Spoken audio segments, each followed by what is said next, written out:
কাফের মুশরিকও যদি দান করে, ইবনুল কাইয়িম রাহিমাহুল্লাহ বলতেছেন, গরিব মিসকিনকে যদি কাফের মুশরিকও সহযোগিতা করে, তো আল্লাহ ওই কাফের মুশরিককেও তার দানের প্রতিদান দুনিয়াতেই দিবেন, তার বিপদ আপদ দূর করার মাধ্যমে।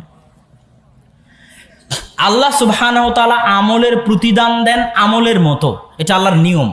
আমলের প্রতিদান দেন আমলের মতো, যেমন কাজ তেমন ফল। উদাহরণ, জাহান্নামে জোনাত যারা জেনাকারী তারা জ্বলবে উলঙ্গ অবস্থায়, লজ্জা স্থান থেকে দুর্গন্ধ বের হবে।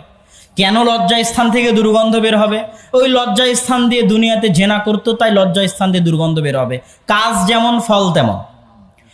যে সুদখোর তাকে রক্তের নদীতে ফেলে দিয়ে তাকে পাথর নিক্ষেপ করা হবে। যে আলেম জ্ঞান অনুযায়ী আমল করতো না, তার মাথা পাথর দিয়ে নিক্ষেপ করে মাথা ফেড়ে ফেলা হবে। কেন? জ্ঞান তার মাথায় ছিল, শাস্তি মাথায়।